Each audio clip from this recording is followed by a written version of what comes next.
nothing to lose. Nothing can stop me. I'm all the way up.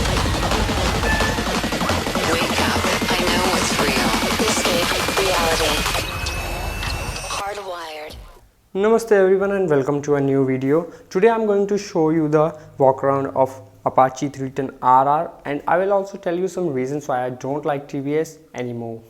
Okay, let's start this video right away. From the side you can see the bike looks very beautiful, and you know what looks more beautiful? The display of the bike. This is a 5-inch unit which is all colored. It doesn't have any analog part and looks beautiful, and the swipe up to the top speed when you insert the key is amazing. These are the button of the instrument cluster to control it, and you can also set the modes like road, rain and sports. And the quality of buttons is very nice. The red color looks very similar to the Ducati Panigale.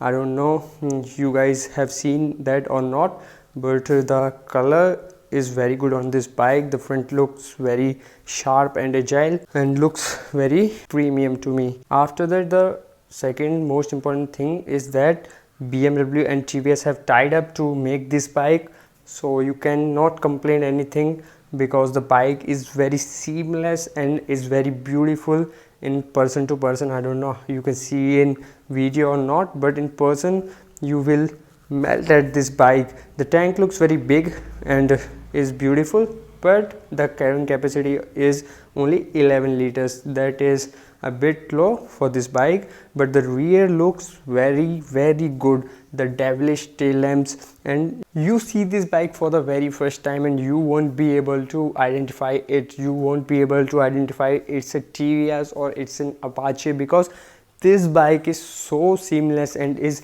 very attractive.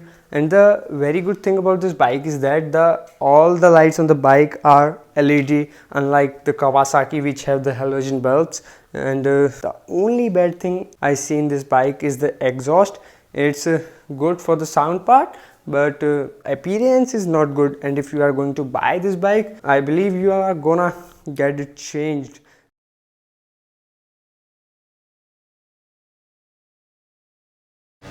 Okay, now coming to the second part of the video, that is what are the problems with TVS and other Indian brands. Actually in this video I'm gonna tell you about the TVS only, because I just recently faced some problems with that. The story starts with when I first booked the Apache 310Rr for a test ride. The next day they called me and they asked me to visit their showroom.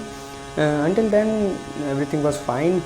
It's the procedure, but the next day when I called them, they said the bike is not available, and they made lame excuses like the bike was gone for some shooting.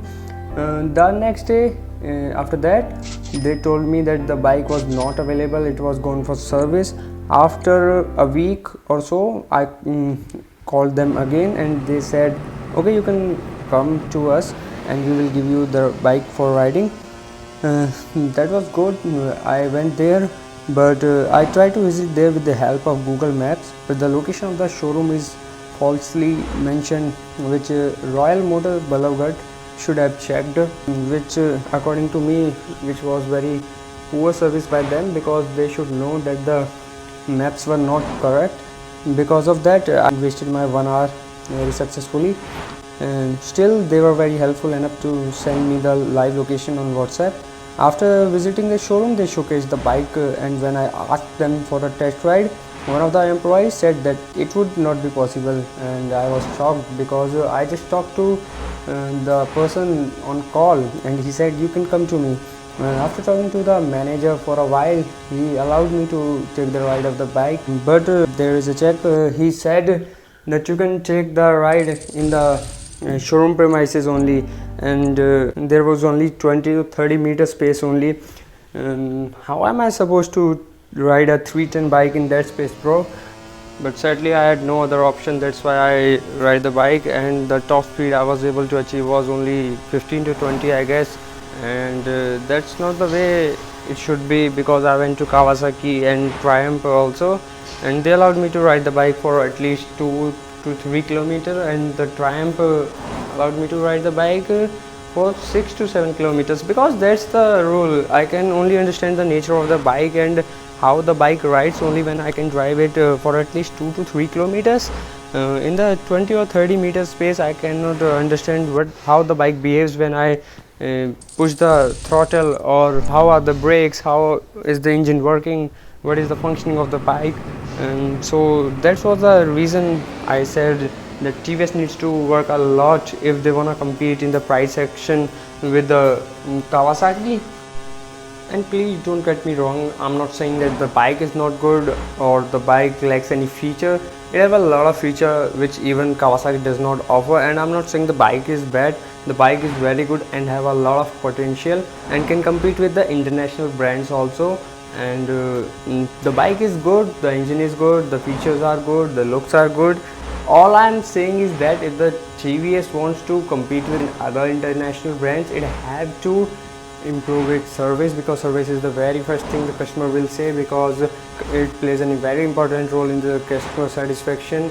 And that was my video. I was also planning to look for the Apache 310Rr, but now I think I have to drop the idea and I will start hunting for the other bikes, and I will let you know about my plans if I'm going to look for a new bike or something like that. For that, please hit the subscribe button if you are new to the channel, and if you like the video, please hit that like button. Also comment your views, how you think the TVS service is, or any other video you want, you can comment it in the comment section. Thank you and have a nice day.